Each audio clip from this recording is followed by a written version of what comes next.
Whoa, whoa, whoa, whoa, whoa, whoa, whoa, whoa, whoa, whoa. Whoa, whoa, whoa, whoa, whoa, whoa, S- whoa.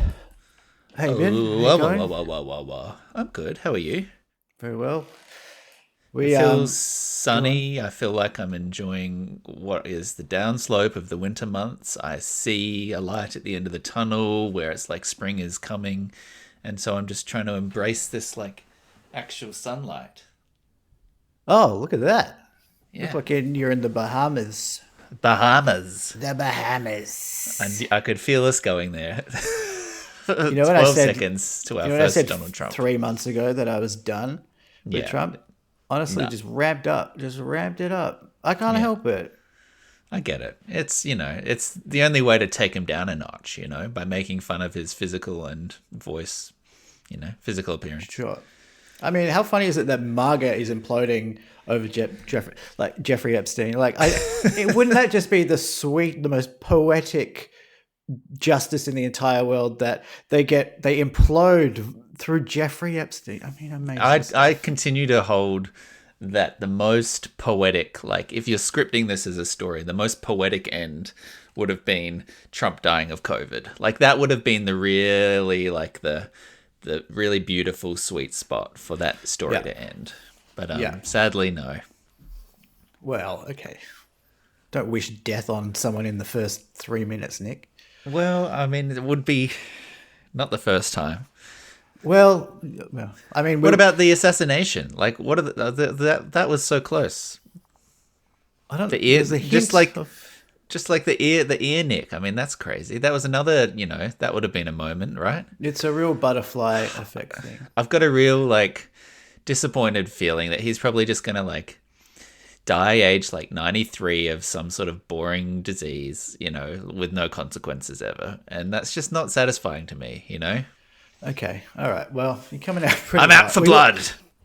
We've got thousands of new listeners after going super semi-viral this week, Nick. So we need to watch Super what we or say. semi.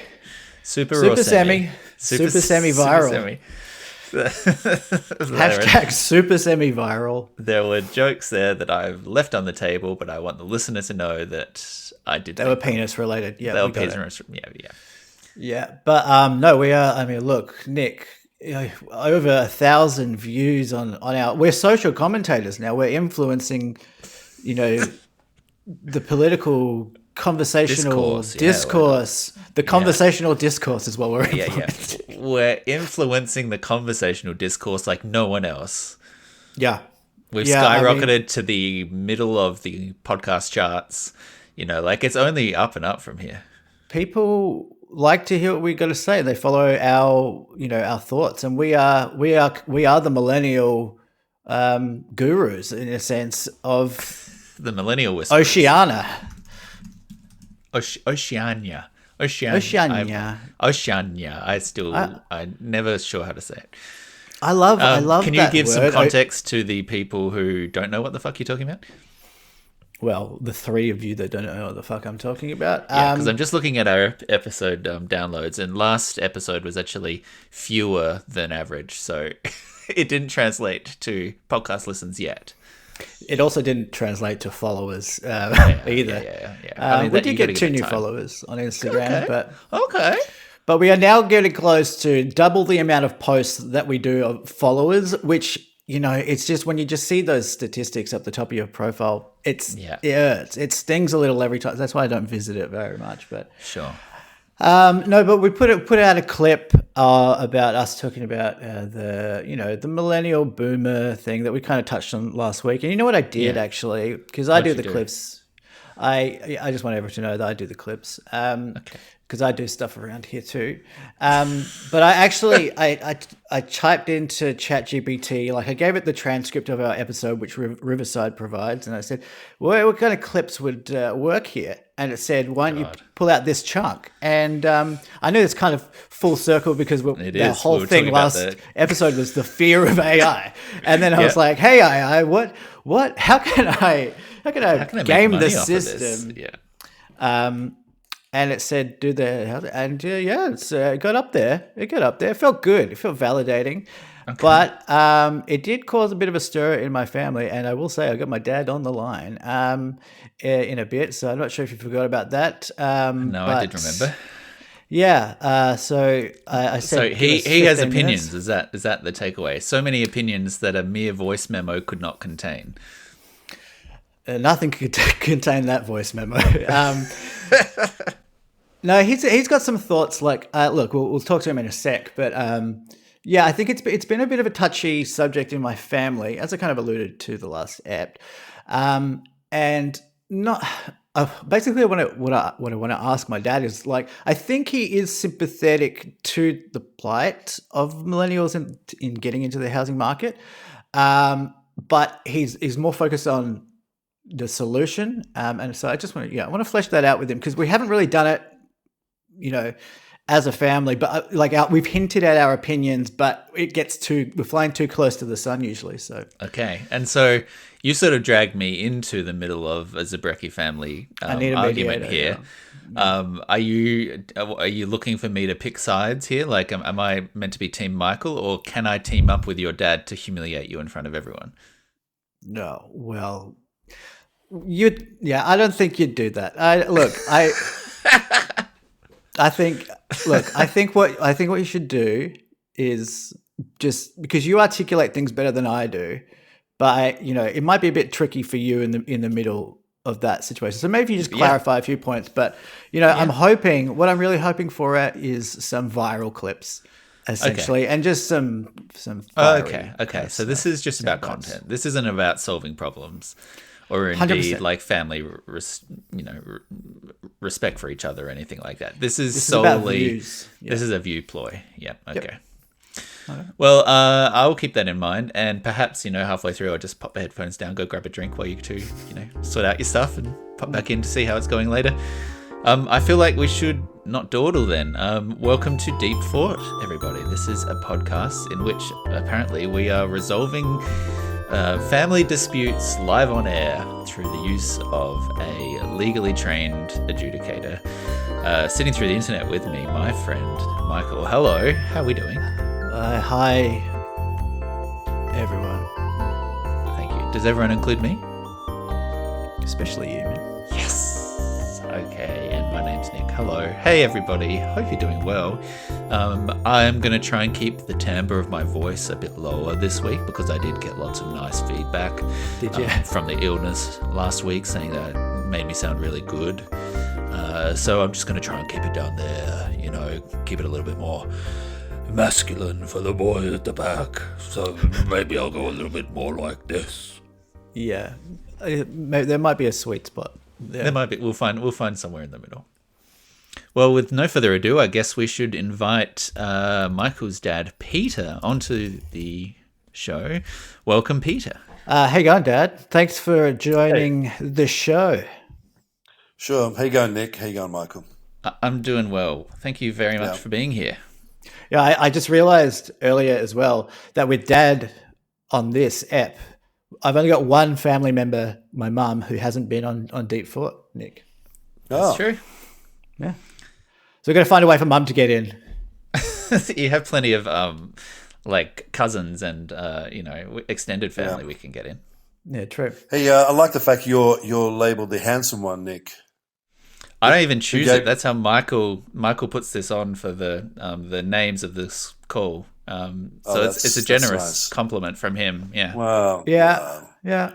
I don't do that. Yeah. I mean, you should, Dad. You should. People don't get to see this. Only I get to see some of the names that Nick has chosen for himself over the last few months have been, quite frankly, disgusting. It is true. It is true. I think the last one was female body inspector, which is both disgusting and not true. Inappropriate. Yeah. I have no opinion on that. Yeah. Yes, you do. Dad, I know you got to run to a gig in a sec, so no. I've got a little while, so you're right. We're good. Okay, so look, just to set this up a little bit, the reason why Dad's on the show is, we put out that clip last week about the boomer versus millennials kind of housing dilemma, crisis, whatever you want to call it.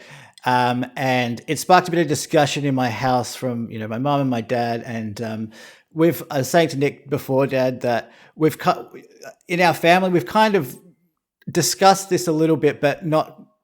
I feel like we've kind of missed each other maybe in this discussion. So I know you've got some strong opinions on this stuff. So yeah, if we could flesh this out a little bit. So I did end up going through the voice memos that you sent me. And so let me just set this up a little bit, and then I'll get you to respond. Okay. So sure. So I think essentially your point is that, the principles today for getting into the housing market are the same as they always were.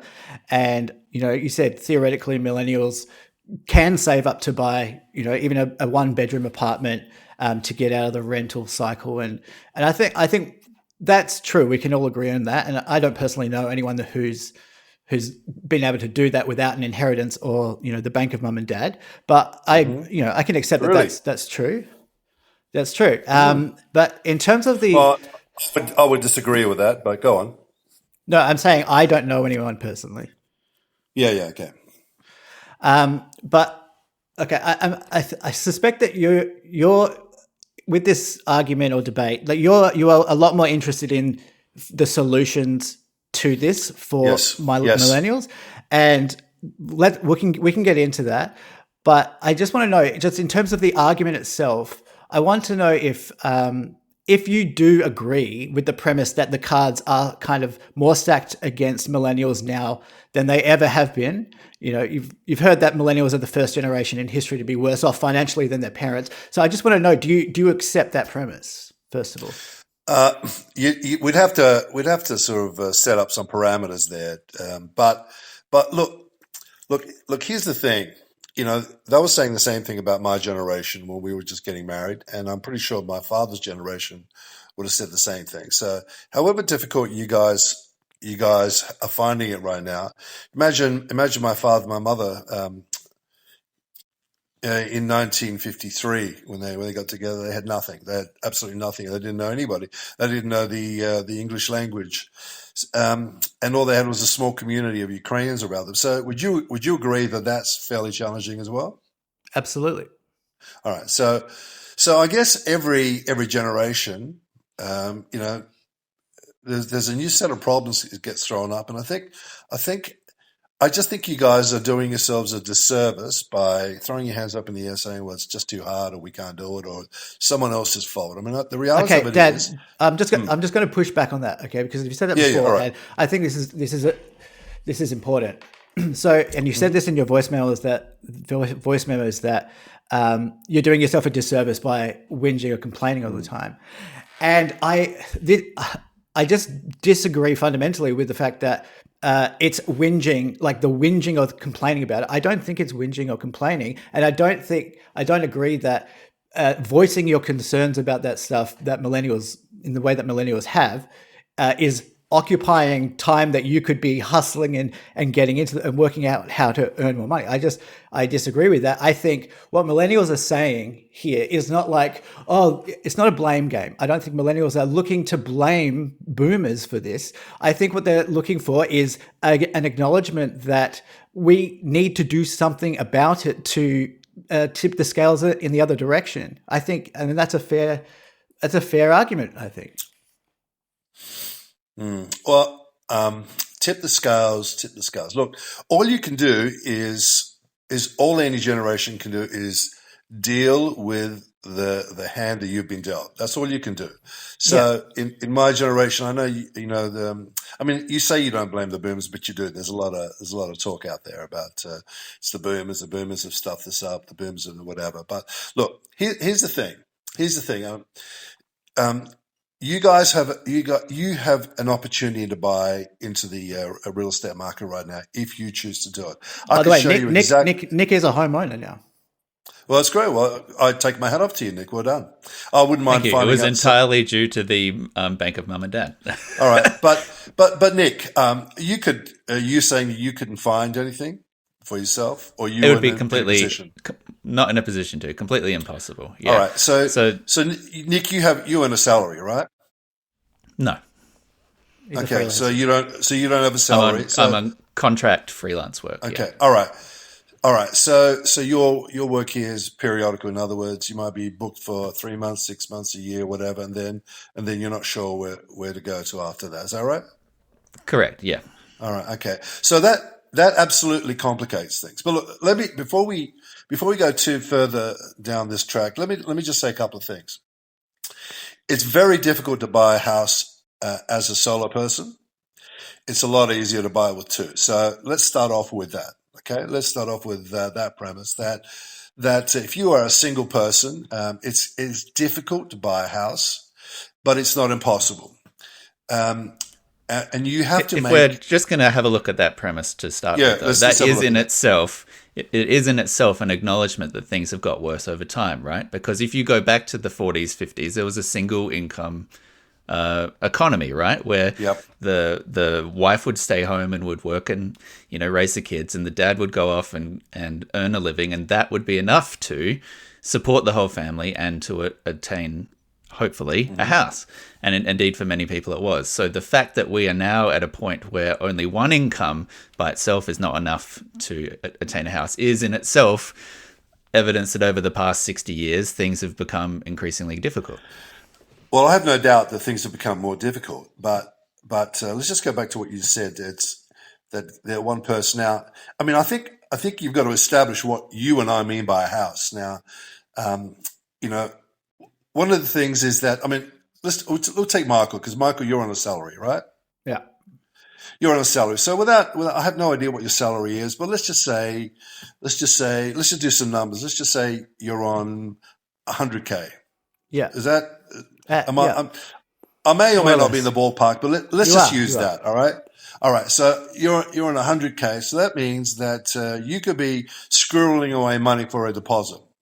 You could put away X amount of money. Now what that means is that you have to work out what you are able to afford given the position that you've got. And in your case, if you've got 100K and it's fairly steady work, that means that you could be looking at an apartment in who knows where. It could be a one-bedroom apartment, and that apartment could cost you $350,000, which means you need $35,000. So how long would it take you to save $35,000? It'd probably take you a couple of years if you were working pretty hard. So you're now in a position where you've got some sort of control over what you can what your future looks, what your destiny looks. You're going to say to me, well, I've got a HECS debt. Absolutely. You're also going to say you're paying rent, but by buying your own place all of a sudden puts you in a position where you're no longer contributing to someone else's rent, but you're actually contributing to your own account. Yeah. That is definitely a great goal. I'm just going to push back on those figures there, Peter, because I have an article in front of me here. This is in The Guardian. I can send it through to you. It's based on ABS statistics. Mm-hmm. So let's walk through this hypothetical here about the proportion of your income that you're saving in order to put down a deposit to get a house. Mm-hmm. So this is actually predicated on an old quote. This was a recent article, but talking about Joe Hockey's quote in 2015 about all it takes to get a house is a good job, earn some good money, and you can go do it. So this example here begins in 2015. Let's say you're living in Sydney on the average male full-time earnings, right? Mm-hmm. So back then, the average male full-time earnings, $88,000. Call it $89,000. Mm-hmm. Then you pay tax on that you've got $67,000 left. That's still pretty good. Mm-hmm. So how much do you save for a house? Let's say the standard line's 20, but to be honest, 20% of savings is also going to other things, whether that's food, holidays, whatever else you need for emergencies, that kind of stuff. So let's call it 15%. 15%, but all of it is going to a house deposit, and we're going to deposit money every 6 months. That's our foundation here for this hypothetical, right? Mm-hmm. So June 2015, you deposit $5,091 in, and in December 2015 you deposit another $5,100. You're also earning interest. You've made $73, so congratulations. After 1 year you save $10,270 towards your deposit. However, at the end of 2014, when you first started thinking about saving for that home, the median house price in Sydney was $773,000. So a 20% deposit All right. is $140,000. You can't Just think like that. Let me just finish the hypothetical, Peter, and then All we'll right. give you a chance to respond. So at that time, let's say you're aiming for that house in the middle, $154,000 is what you need. By a year later, the house prices have gone up, so that you now need $180,000 for that deposit instead of $154,000. So even though you've saved $10,000, you're actually now further away from the goal than when you started. So I think that is the crux of what the millennial concern is. It's not that we can't save, it's that the soaring prices of the housing market means that you can't actually get to the point to be able to attain it. You go ahead and respond. So the mistake you're making, Nick, is you're talking about a median price, house price. You're not after that. That's you. I hope I'm not jumping the gun here, but you guys aren't in that position. You're not in any position to be thinking about a median house price. You're looking at something much, much smaller, something that you can afford, something that gets you off the rental cycle. And that means that 78,000, I can't remember what you said, 780, I can't even remember what you said, but 770 was the median house price. 70, that's no longer that's not a thing. That's not a thing you should be concerning you with. Your concern has to be to get onto get off the rental cycle and get onto the house ownership thing, because that's the only way that you can get some kind of control over your destiny. But realistically, the numbers that you're throwing out there, a $350,000 apartment, if they exist for instance, in Melbourne, where Michael lives, the distance from where you are to where your job is, for instance, means that then you are looking at travel costs, at an enormous amount of commute times. Dude, that's another issue. That's another issue. You've now gone down another path here. That when my wife and I bought our first house, we lived at Redwood Park. Now, Redwood Park we're miles away from where we live now, absolutely miles away. And commuting is part of it. And yes, you got to factor in a car. Yeah, you got to do all those things. But I mean, first and foremost, we wanted to have control over our accommodation, and the only way to can do it is to get a house. And so if that means that you have to go further out, then so be it. Now, I happen to be in the market for a unit in Melbourne, and so I know the prices fairly well. And you can buy things which are within 15 kilometres of Melbourne CBD, and you can buy it for $350,000. You can pay less if you want, but I'm talking about for myself and my wife, right? $350,000 buys us a kitchen, a bathroom, a lounge, and a one bedroom. All right. And so for our purposes, that's all we need. But it still buys. We can buy something in Brunswick. You'd agree that that's fairly close. We could buy something in Kensington. We could have bought something in Coburg.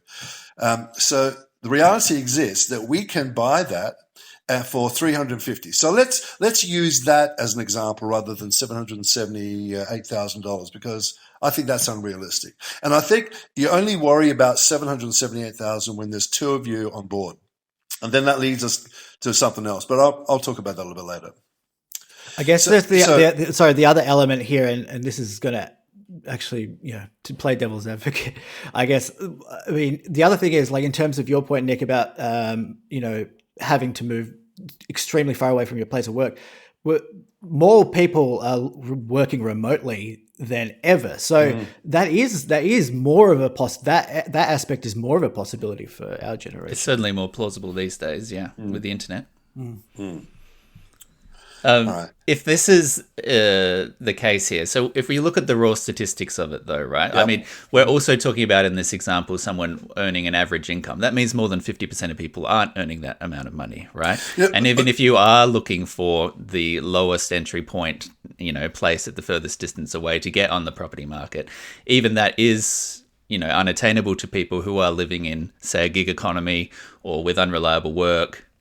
Or with stagnating incomes, particularly when you're looking at increased cost of living and everything. And if the choice is, do I get on the property market and get a debt and a mortgage that I need to service, but then I have no money to buy food anymore, that's not really a realistic choice that people can make. Yeah, that's a very emotional argument. But that's, I mean, not to buy food. The reality of it is that's not the issue. What it means is to change the lifestyle for you, and it also means sacrifice. And the thing about having home ownership is that once you're committed, then you will find 100 different ways to find money to make sure that you're never in a position where you lose the whole thing. So I don't buy that. I don't buy that. The fact, and also the other thing is you just said it's got to be the furthest. No, I told you Brunswick. So Brunswick is not that far. So so the concessions you're making is that you're living in an apartment block and you got other people around you. That's really the concession you make, and you make that concession for a length of time. And there are solutions to every problem. For example, if you're struggling with your deposit, you move in with your parents. And you give yourselves a 2-year commitment. So in that time, I'm going to save my ass off, and so I can get enough money for a deposit, so I can buy some property. But if you allow this to get away from you, and there's plenty of cases of that, if you allow this to kind of get away from you, before you know it, you're going out to a restaurant, you're going out to the movies, you're going for a little trip to Melbourne, you're going to Bali for a holiday. I mean, this is part of the price that you've got to pay if you want this, idea of home ownership. Yeah, I'm just going to jump in here on that. So I think that is the other part of this that is it's very frustrating for people in my generation, is that there is this kind of almost cliche that comes from older generations, especially boomers, that millennials are entitled and they don't want to make sacrifices. And I think I made this point to Nick on the last episode that I do see bits. I do see that. I do see that my generation isn't. I know that you and Mum, you worked many jobs to try and get in the game, and you've really hustled, and I can accept that. But I think the labeling of millennials as entitled or lazy is kind of false. I didn't say that. I know. I'm generalizing. You've heard that argument, right? The avocado on toast. I have, but I mean, how much of that is people's ignorance? I mean, people don't have an opportunity to talk on a podcast like this. So what they do is there's a couple of quick little throwaway lines, but the reality of it is there's plenty of kids your age, plenty of young people your age that are sort of, that are not like that. And so, it's just nonsense that people say. So I don't believe that. And I know that you guys work, but what I'm saying is that in order to achieve anything, there are certain sacrifices you're going to have to make. I think rather than thinking about, I can't afford this, think about what kind of sacrifices, what kind of lifestyle changes you would need to make in order for you to have some sort of home ownership. Yeah. Well, I think that's totally fair enough. And, we've spoken before, and I totally agree that, you play the hand that you're dealt. But I think that's what millennials are doing. They're playing the hand that they're dealt. You got no choice. No, you got no choice. And this leads me into the other thing I wanted to bring up, is that the political aspect of this, which is that, Howard and what's his name? Costello in 1999 halved the capital gains tax, right, which paved the way to negative gearing. So I think why that, and I'm not saying you're making this, but that generalized boomer entitlement millennial thing is feels particularly egregious, is because that in that sense the cards were stacked, I guess. I mean that. To have no HEX debt to recover from, which, by the way, so $80,000 was my HEX debt. Like that is a housing deposit for a couple, right? Yeah. And so I think that it's a crucial part of this. And you say, well, okay, stop complaining and just work on how to get out of this. But I think part of the solution, apart from all the things that you said, like hustling and taking on extra work, part of what you can do for people in my generation is actually vote in governments that promise to do at least something about it. And and they did in the last election with Labor, right? They took off 20% off my HEX debt. That's $15,000 that Labor just basically put back in my pocket. That's huge for people like me. Mm-hmm. But most of the people who are homeowners now in their 50s, 60s, and 70s are Liberal voters, typically, right? Including yourself. You don't have to put that out there. So, what do you think about the politics of that? Okay, so a couple of things. Firstly, my voting has zigged and zagged over the last 40 years.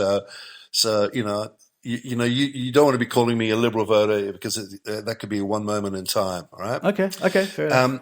Okay, let's go back to Why you didn't vote for the Greens, though, did you? No, because they're psychopaths. Those people.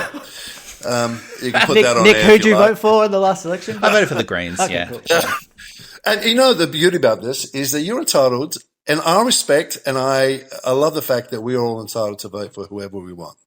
I have often said to you, Michael, whenever you and I have debates, and it's usually about religion, okay, I've often said to you, for me, the benchmark is Sam Harris and Jordan Peterson on stage for 2.5 hours, and neither one of them is trashing the other guy. Each one of them, I get the sense is trying to understand each other. So, I mean, that's where I'm at. Good faith, good faith debating. Yeah. Yeah. So, you know what? You want to convince the other person of you, but you're going to have to do it. Two smart guys, you're going to have to convince them on sort of facts and logic. Okay, and that's the way to do it. But let's just go back. Why are you worrying about? Why are you worrying about negative gearing, son? You haven't even got to the point where you're buying a house yet. So once you bought, because that is the system that we're trying to break into, and negative gearing is definitely a part of what is making it a lot harder for younger generations to get in. Well, that's something you can tell yourself. But what you'll find is that in 20 years' time, when you've bought your house and then you start thinking about getting into the rental property, if that's the way you end up going, that'll become an option for you, hopefully. So, it's a bit like you remember the Packer interview, the James Packer interview, where he was in front of the committee. They're talking about his avoiding tax, right? And he's saying, I pay as much tax as I'm legally allowed to get away with. Now, so what you're really saying is that, he should pay more tax, and he's saying, well, whatever legal loopholes there are, I'm exploiting them, and I'm allowed to do that. And I think I'm just not sure why you're going down that particular path. But you're looking to blame. No, that proves my point. It's like, no, I mean, we have to change the system in order to make it more fair, right? No, is that crazy? No, I don't know. I don't know how. I'm drowning. I don't know how up front I can be here, but Michael, the most important thing here is you don't need to worry about anybody. You don't need to worry about Nick. You don't need to worry about me. You need to not worry about the guy next to you. You worry about yourself and your partner, your wife. And all you got to do is you got to work out strategies that the two of you can move forward, given whatever the circumstances are.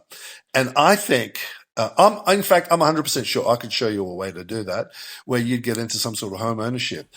I'm hoping. And if you just look if you look in the description of this episode, you can buy Dad's ebook on Amazon. No.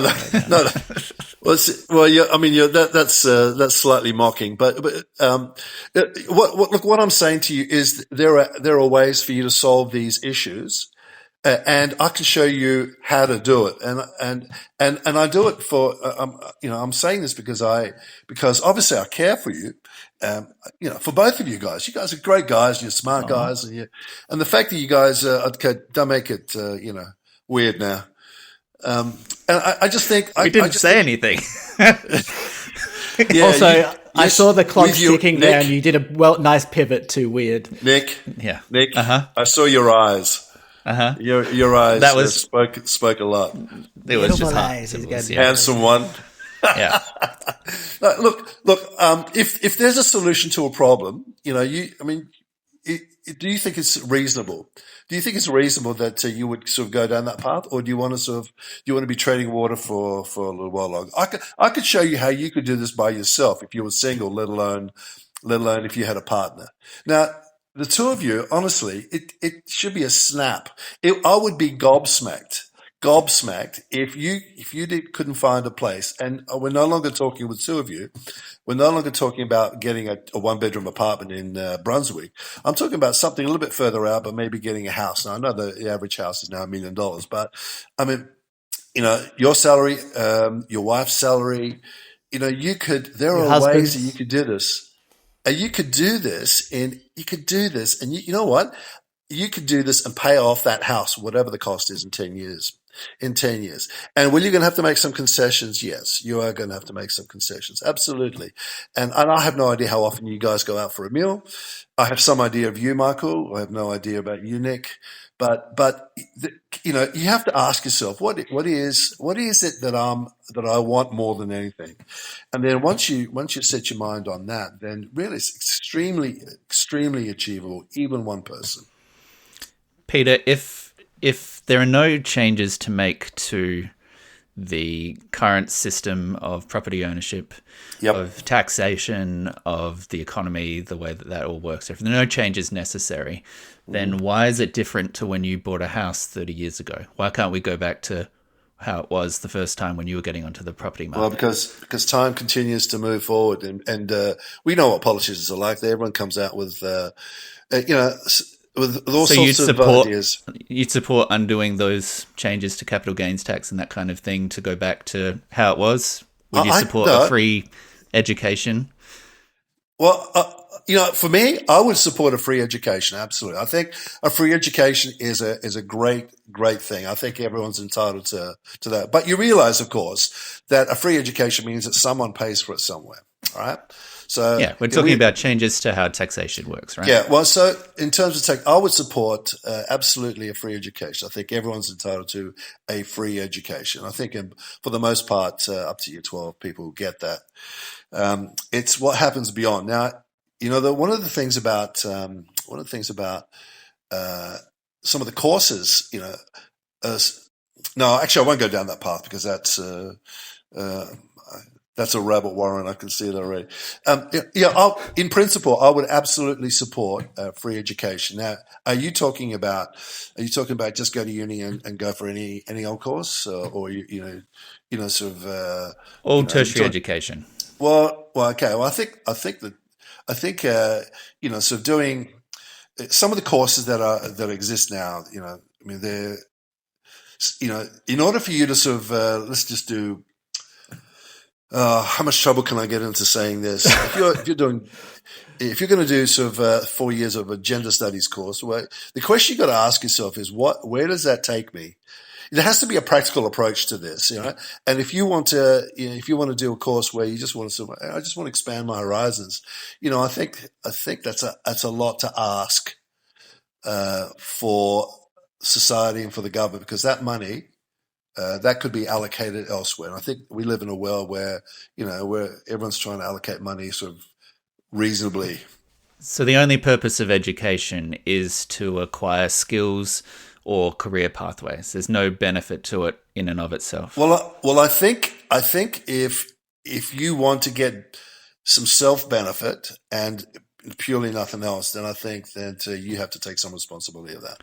So isn't self-benefit also acquiring skills to then have a career? That's self-benefit, isn't it? Okay, well, let's go. Yeah, you're right. But if I'm doing a plumber, I'm not doing it just because I love pipes. Okay, no, you're right. You're absolutely right. But if you're doing a plumbing thing, you're doing an 18-month course at Tate. Yeah, or course, if I'm being a lawyer, I'm not necessarily doing it for the love of the job, So you know how Nick, we just went from gender studies to becoming a plumber and a lawyer.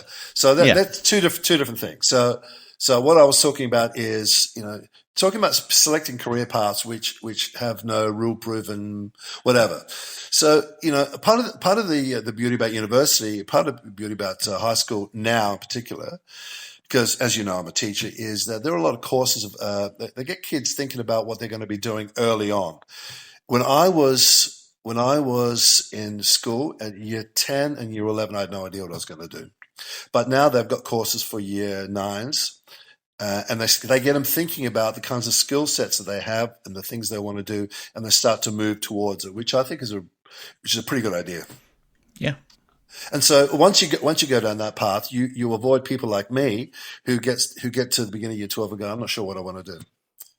Okay. Well, I was definitely in that boat. I mean, I did anthropology just because I didn't know what I wanted to do, and then that led me to doing a journalism thing. And I remember you saying when I was studying anthropology and then journalism, are you going to be a journalist? And I think what you might miss there, Dad, because everyone in our family are teachers, is that there are certain career paths that aren't necessarily linear. And that's a positive thing. But yeah, I don't think people necessarily need to know what they're going to do it. By the end of year 12. Well, no, but once you find yourself in university, you're doing a course, and it's not leading you anywhere. I mean, at some point, you've got to make the decision. Well, it's going to cost me $80,000. Someone's going to pay for this. How do we do this? How do I take care of this debt that I'm going to be doing? You can't get to But this is getting back to my point, Peter. Like you've tried to instill a distinction between degrees that have clear career trajectories and degrees that are, quote unquote, self-serving or, more for the love of it or the interest in self-serving, it. Right? And I don't think that there is a distinction to be drawn from that. Between those two, because a career that earns you money is still self-serving, and I don't understand a distinction between educating yourself or acquiring skills for a career from the perspective of a government that's paying for it. I don't see why one and not the other deserves to be paid for. If ultimately both humans doing that are going to be paying taxes, are going to be participating in society one way or the other. All right. Well, in order for you to be paying tax, you're going to need to be working somewhere. Where are you working when you're doing some of these obscure degrees? Probably at a movie theater, like we did when we were. Maybe. But look, firstly, I always approach things from a very practical point of view. I don't know if you've worked that out already. I'm sure you have. But obviously, when it comes to my own children, there's a practical aspect of it that I think is, I just can't avoid. And because part of it is, I want them to have a good life. And sort of having lived 60 odd years, I feel like I've got a handle on some things and not on others, So I've spoken to Michael over many drinking sessions about, how much the kids have made me think differently about different things. And so they contribute in a lot of different ways. But there's practical aspects that your parents can help you with. And I think the first thing that you've got to do, and I say this to Michael, and not to you, Nick, because there's no place for me to say this. But I said, Michael, the first thing you've got to do is, whatever exists, politically, socially, whatever, you either change the whole thing and devote your life to changing it, or you learn, and you adapt. And I'm showing you a way that you can adapt. And one of those things is, you put money aside, you start off small, and you get a bigger property. Our first place was at Redwood Park, which was 20 odd kilometers from Adelaide, and that's some distance. It was a nice house, but it wasn't brilliant. I did some research before I came on this, by the way. And there's a little bit of something. Michael said something to his mother, and it kind of, I kind of arced up a little bit. He said something about, boomers paid double their salary and, double for a house, and we have to pay 10 times. Well, the average salary in 1984, when we bought our place, was, I think it was $277 per week, which turns out to be, I don't know what it was. I had the numbers the other day, but it turns out to be about $13,000 per year, something along those lines. All right. No, Dad, I just ChatGPT'd it. It was $36,000 a year. Well, that's not what we were getting paid, because I got pay slips here. So, and average is misleading too, because, average is, they take the very top earners and they take the very bottom earners. $277 is a pay slip that I was earning. So we're getting paid per fortnight. So we're getting $554. That's what we're getting. All right. And the first house that I bought cost us $99,000. And if you do some very simple sums, that's 9 times the cost of my salary. Hi folks, Nick here from the Edit Bay, just doing a bit of post-episode maths. 277 by 52 weeks is an annual salary of $14,404. The initial house purchase of $99,000 divided by 14,404 is 6.87 times the annual salary. Back to Peter. So it's not quite as clear cut as this. But even so, and so the other thing, of course, is, and we hear a lot about the hex, and the hex is a killer. The hex is a killer. There's no doubt about it. But the reality of it is that we were paying 19% interest. What are you guys paying? 5%. So that's not a factor for you yet, Michael, because you haven't bought a house. But it'll become when you're paying back your 5%, you're going to be thinking to yourself, well, how could I possibly afford 19%? And you can't get hooked on it was only $99,000 for the house, because everything is relative anyway. Go on. Sorry, I know I've been hogging the conversation a little bit. That's all right. Nick, is there anything else you wanted to touch on with this? I mean, I can go back to, it's been a while, the numbers don't matter, but if we go back to that hypothetical where we're talking about the median house prices, the Sydney thing, that example back then, I take your point, first-time home buyer shouldn't be looking at the average house. In that example, that hypothetical man was on an income better than 80% of Australians, right? The top tier level, right? At the median price is better than 80% of earners, right? For the reasons you talked about with the high incomes. If someone on an income better than 80% of Australians cannot save for a median price house, then something's wrong, right? I think fundamentally there's something wrong there, because that suggests that the earning potential versus the cost of the market is out of whack, right? And I think that is... we can get into the nitty gritty of what you were, earning back in your day and what the house prices were. We can look at individual examples. But I think if we're talking about an overall trend, the challenges there are skewed worse today than they were back then. I think that, some of the suggestions that you've made around, cutting back on luxuries, whether those are eating out or whatever, very reasonable, very sensible things that people do. I think not all of those proposals are going to work for everyone. For instance, the idea I'll go back home and I'll live with my parents for 2 years. Not everyone has that opportunity. That's not realistic for some people, whether they're living elsewhere, whether they don't have parents, whether they don't get along with their parents, for whatever, maybe they've got a kid, who knows? It's not realistic for everyone to be able to apply that advice in the same way. All right. That makes sense. That makes sense to me, Nick. The advice that I was giving Michael about this sort of stuff was happening when he was 20 years old. Look, I don't know how old you are, Nick. I'm going to say you're a... We're born a week apart, Dad. We're born a week apart. Okay. All right. I'm just, All right. So you're in mid-30s. Does that sound about right? 36. Okay. So 36. So things that probably should have been tackled when you're in your early 20s are obviously going to be different when you're in your mid-30s. So that's a reality. So, what I would suggest you do is just jump on in, start off with this, look, Nick, I'm not talking to you because it's none of my place, and who am I to talk to you about this? He's in the market, but he's in there. He's in. Yeah. I just think this. You get yourself an apartment for $350,000, which I could show you 20, and I'm not talking about.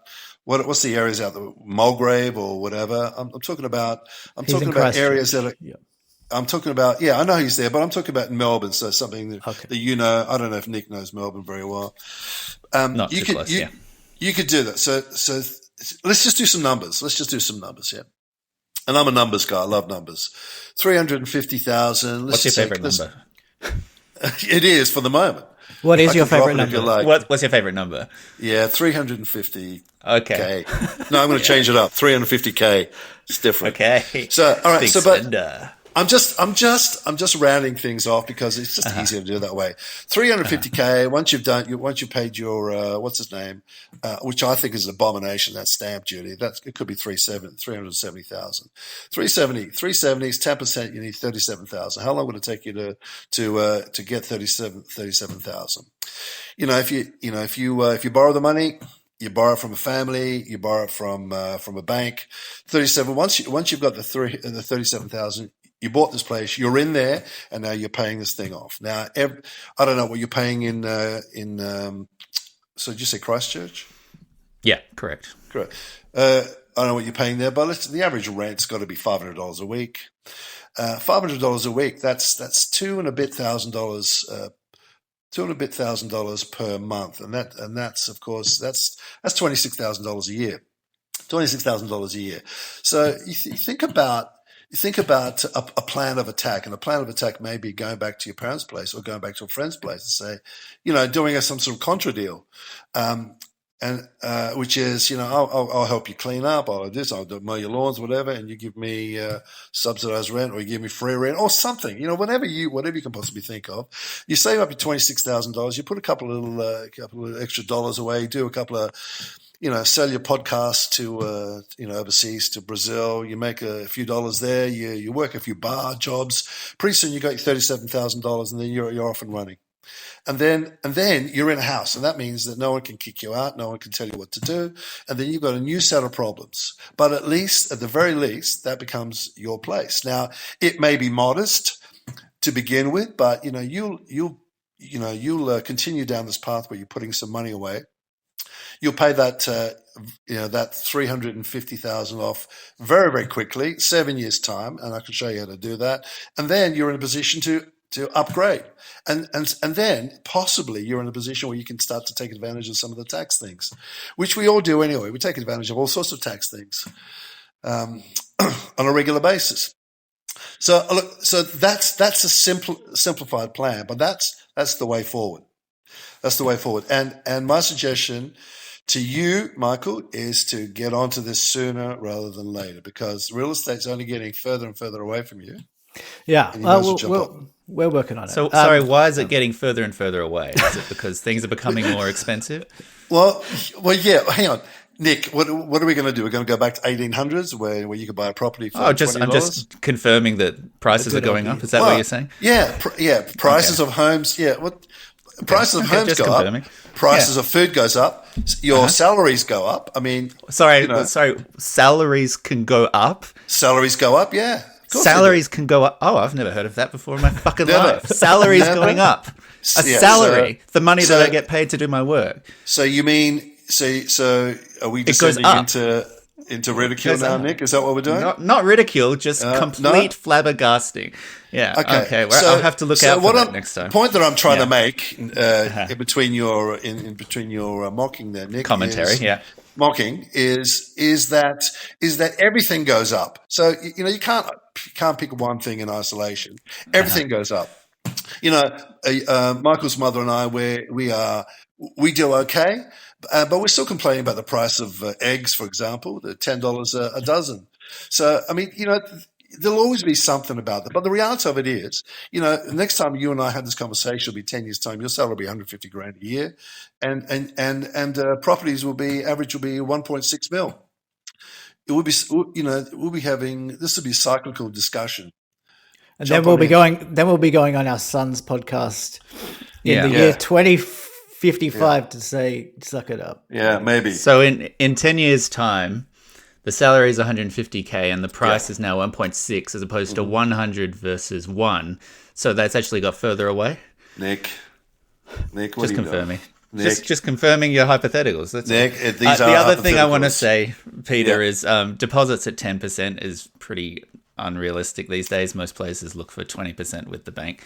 Otherwise, you're looking at like mortgage insurance and shit. So it is longer to get onto that first deposit level. But look, I mean, there's bits and pieces that we can pull at here for hours. Yeah, there is. And we don't have time for it both on our end or on yours. So we'll have to get you back on another time to talk in a little bit more detail because I think there's more to say. Yeah, Michael said, can you just come on for about 15 minutes? I can see this has been 45 minutes already. Well, more conscious that you had to run to a gig, but I really appreciate this. It's been a great chat. Thank you. Yeah, I'm singing at St. Peter's Cathedral for a mass. So with a group called Grad Singers. Are you doing a plug right now? I think by the time this comes out, no one will be able to get there. It doesn't matter. I'm just telling you what I'm doing. Look. Here's the thing. I just think that I'm convinced. I'm not saying I'm pretty sure. I'm convinced I can show you a way forward. I'm convinced. All right. And even if I had to give you lend you the deposit for a unit, that's a thing, right? But what I'm saying is people your generation are doing it all the time. Laura's not going to have any issues. She's going to be taking care of this sort of stuff easily. And at no point did I hear this discussion from her. There's a kind of an acceptance, and she just moves forward. I think Laura identifies as a boomer. I'm just going to say. Well, I mean that's funny. But you'll be going over her place, visiting her house, and still complaining about the same thing. What I'm saying to you is, there's a way forward for all of you, and you can do it easily. You can do it easily, and I can show you how to do it.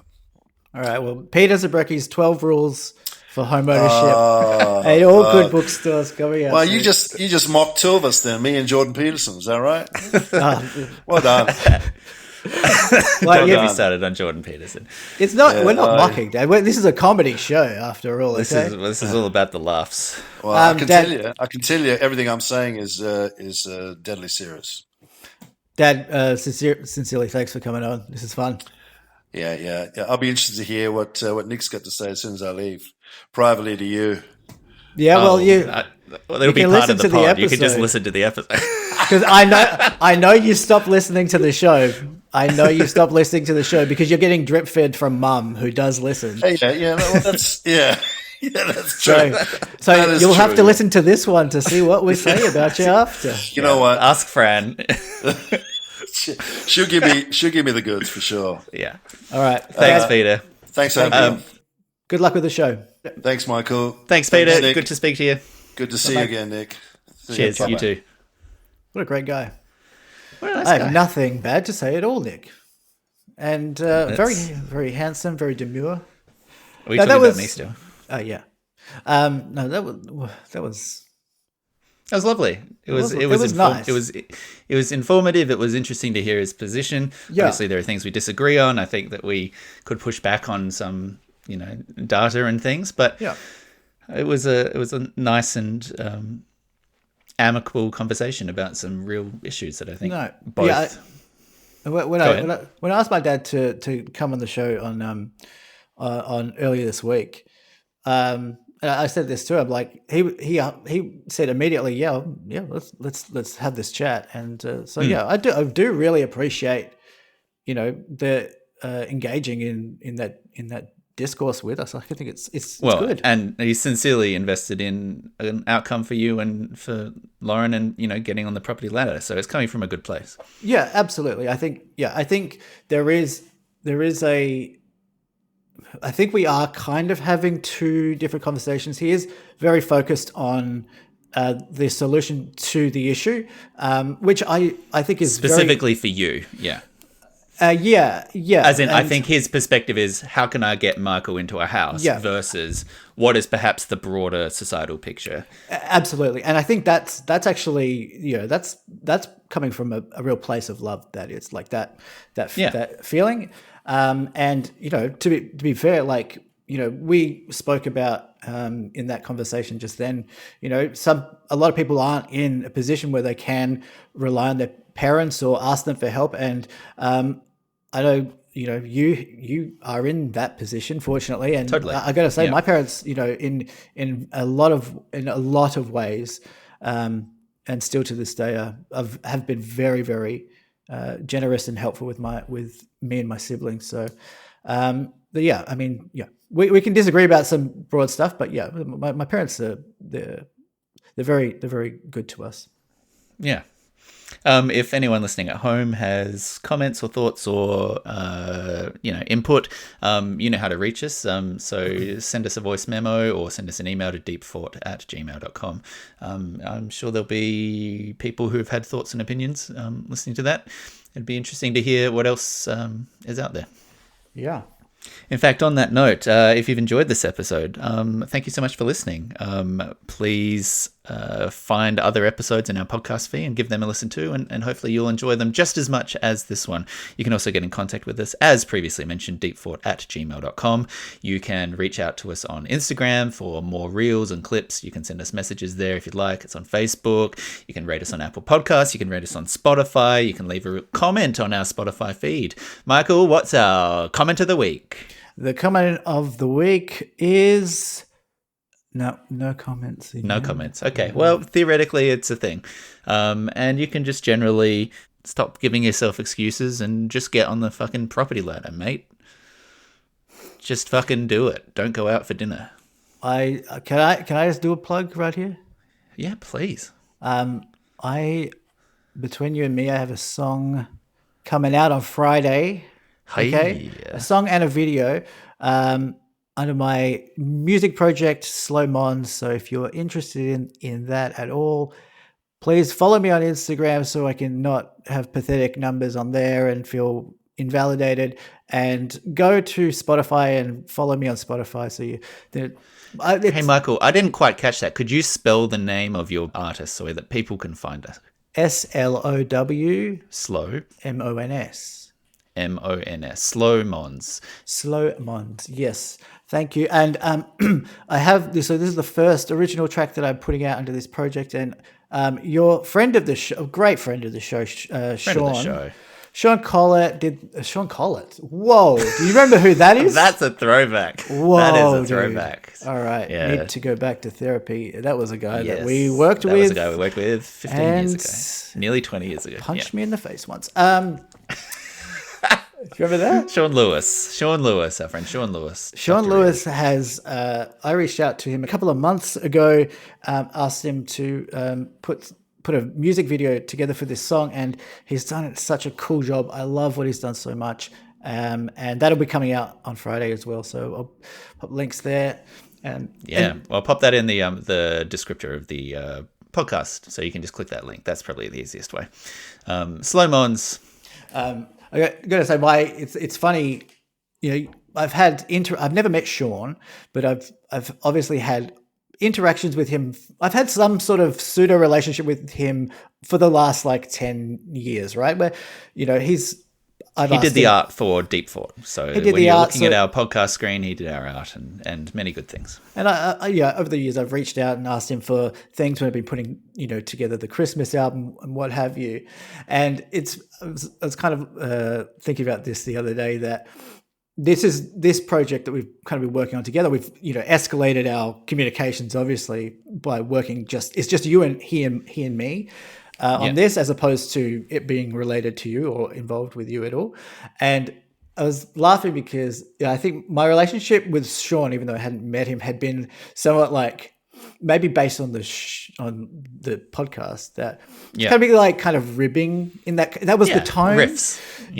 It's kind of weird because he can hear me, but I don't know what he sounds like. I don't know what he looks like. I mean, he sent me a link to his page that I was, he sent me a nude, and that gave me an idea. To his website, so I could put in a thing, and I was like, "Oh my, that's what you look like." And anyway, my point of this is to say that our relationship now is just so sweet. It's made this hard kind of pivot. Not that it was we were rude to each other, but we're just hey man, I really appreciate, I really like what you do. It's just it just completely changed. It's a love fest, yeah. It's and now Sean is my best friend. So anyway, that's coming. That song and video is coming out Friday. Yeah, Slow Mons, check it out. It's a good track, good video. Go watch it. Just real quick, I got a little nugget here for you, Nick, as well. Okay, please. You know how I've had sleeping issues a lot, and I started taking melatonin, and that I started yelping in my sleep. You remember that sort of stuff? Yeah. So I've had a really good run, for the last maybe 6 weeks, just sleeping real nice. And then with no melatonin or on melatonin? No, I haven't taken melatonin in 6 months now. So I do take clonidine, but that's to offset the ADHD medication. And I think that has actually been the real thing that's helped. But I had, I said to you before, I went a bit manic on Wednesday, which I actually quite like. I missed feeling it. I hadn't taken my ADHD stuff in a while, and I felt like really hyper. I felt like I was like on MDMA almost. Like I Sure. was just hypothetically, not by point of comparison to you having actually taken MDMA in the past. no, don't even know what that is. Yes. But so, and I was staying up real late. What that mania kind of looks like in me is staying up really late and just kind of listening to music and whatever, and then kind of having a really poor sleep and waking up kind of shit. And then anyway, I'm building up this sleep deficit over the course of a few days, and between Wednesday and Saturday, I had slept maybe 12 hours in 4 days maybe. Oh, right? God. Yeah, it was fine. Yesterday was not fine. It was very bad. But anyway, so I think this is the real root of my sleep, like yelping or whatever, right? And it wasn't last night, it was the night before. I had this one, right? And this is just funny. Okay? And I'm just going to send it to you now. It's just Friday night. Lauren woke up and said to me, you were crazy last night. And I was like, oh, really? Fuck, was I? Sorry. And she was like, yeah, at one point you like leaned over to the side of the bed and whispered, thank you to someone. And I was like, are you joking? And I had recorded my sleeping thing that sleep night. cycle app. Yeah. So I'll just play it for you right now. It's very spooky, dude. Thank you. Now, there might have been in a Japanese accent as well, which is... I don't think that was... Well, let's hear it again. Thank you. There's a little bit of a thank you. Yeah, thank you. But it could be like a stage, like a performer on stage. Oh, thank you. Oh, Yeah, thank you. maybe a thespian. Like, it's a thespian performer. A classic ham. Anyway, I felt sorry for Lauren because if Lauren woke me up to be upright and then lean over the side of the bed, whisper thank you to a demon, presumably, I would be out the door. Gone. Yeah. Gone, baby. Anyway. Yeah. Michael, I got a little bit of a moral dilemma for you. Oh boy. All right. So I went to the supermarket the other day to get some of my rich boy millennial shaved ham, an expenditure that I should have sacrificed instead, buying Spam or something like that. But I go for the fresh stuff because I'm already in a house, buddy, and one day you too can order your Woolworths ham. I'm sick of old ham. I'm sick of old ham. Anyway, I went to the deli. I asked for 200 grams of shaved ham. A couple of days worth, right? But it's for lunches. I don't want excess ham, right? So I'm going to walk you through something here, and I want to know what you have done. Okay. I asked for 200 grams of shaved ham. Right. The woman at the deli, they're approximating. They take a scoop, right? They take a grab. They put it on the scale. They see where they're at. Yeah. First attempt, 285 grams. Too much. Way overshot it, right? Yeah. She knew it. I knew it. Nothing had to be said, right? I asked for 200, 285. This is crazy town. That's not acceptable. So she goes That's back a third. in. She That's a third above. You can't do that. That's crazy. It's almost 50% above, yeah. Yeah. That's what you said. She pulled it out. That's almost 50% above. Numbers are important. So she goes back in. She takes out some ham. She puts it back, right? End result, 230 grams. At this moment, she wraps it up, puts a sticker on it, and hands it over to me. Didn't ask for clarification. Didn't ask, is that enough? Is that right? Or how are we feeling? What's the vibe here? She was like, you asked for 200, here's 230, wrapped, sealed, done, delivered. Yeah. Michael, what would your reaction have been? This is one of my little joys in life, I have to say. Whenever I do go to the deli and ask, I love seeing how much the person behind the deli is guessing, because honestly, I have no concept of of how much like 200 grams would look like. So I think of What myself does it trying feel to do like it, in the hand? and I'm like, this happened maybe about 3 weeks ago. I ordered, I think there was salami. It doesn't matter. And the guy, I think I ordered 100. I wanted picturing 100 salami, and that's better now for my mental image, and I appreciate it. If we're being honest, it was a hot suppressor. Okay. Oh, okay. It was a hot suppressor. I'm there. I've been transported. And I asked for 150 grams, and it came on. It was 148, and the guy didn't acknowledge it. He said, "Is that okay?" And I said, "Not only is that okay, I'm amazed, brother. I am amazed." And he said very coolly while he was wrapping it up, "Yeah, you get pretty good at this stuff after a while." Oh, he's so fucking cool. Gorgeous. He's so cool.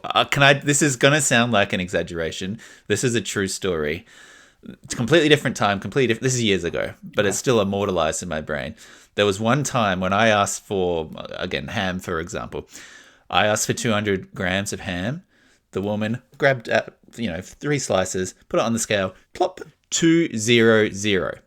Dead on, exactly. Wow. Exactly 200 grams, Wow. dead on. Wow. One of the craziest things I've ever seen in my entire life. I was like, that's unbelievable. She said, That's incredible. Yeah, that was pretty good. I wish Dead on. Yeah, I mean, if Nothing else has lived up to that high. I'm guessing for her as well that it's probably, I would be a kind of a shitty job really. If I was working that job, that would be the only thing that mattered to me. That's all I talk about. Yeah. That's like when you're standing at the back of the cinema and you'd throw like a bottle of water and it'd go in the bin. Yeah. Like that's your shift sorted. You've done. You've peaked. Yep. Now back to what do I? So what have we done 200 to? requests, 230. She wraps it up. She hands it to me without any question. Where are we at? No. Now I'm pretty lenient when I ask for that stuff. If it was a 220, I would have probably taken it, but 230, I wouldn't have accepted that, but I wouldn't have confronted her about it. And you know what? People might say that this is unethical, but fuck you, you can do it. It's not illegal. I would have taken it, said thank you, and then gone to the cereal aisle and just put it in the cereal aisle. Fuck it. You can just do it. You haven't paid for it yet. I think there are certain types of people in the world that are supermarket restockers in a way, like with no disregard. Like if I've decided that I don't, with no regard, I should say, if I've decided that I don't want a product, the universe compels me to go back to where it was and return it to that place. 100%. But some people are, I'm going to put my cold ham on the cereal aisle. I'm going to leave my cucumber in the freezer. Like I don't want it. Someone else will put it away. And I will never be that person. To be clear, I am the same usually with that stuff. If I get to the counter and I realize that I don't need 4 packets of Tim Tams. Yeah, this is my ADHD telling me I've bought too many Tim Tams. Yeah, I will go back and put it at the Tim. I will. Even if I'm in a rush, I will. But if something like that happened and I didn't get asked for clarification of whether that was okay, then now it's me versus Woolworths. And now I'm taking down the big supermarket. Yeah. Now it's a protest. That. If they've taken the control out of your hands, then this is power to the people. Let's fight 100%, back. 100%. Okay. Yeah. I was, I think, so shocked that I didn't speak up in time to change it. I took the 230. Yeah. I took it. Yeah. I mean, look, I sometimes they are 20 grams off and they'll say, "Oh, sorry," is that like, and they'll offer. But I also take pleasure in the being like the cool guy, I guess, to them. They're like, "Don't worry about it, man. That's fine. Man. That's fine. I'll do 180 easy." Oh, good. Yeah, I'll go under. I'll go under what I asked for. I do my Joe Biden. That's the crazy one. Hey, don't worry about it. It's just ham. That's pretty good. Thanks. It's Dana Carvey. Do you think he's ever said that? Hey, it's just ham. What are we doing? This Danny Carvey's Biden is just like he talks to America like he's their dad. Hey, yeah, what are we doing? The economy. Love it. Put down a deposit. I'm not Stop going out for dinner. We'll call it. This We'll quit. path We'll is get- this filled the with end. landmines for me, Nick.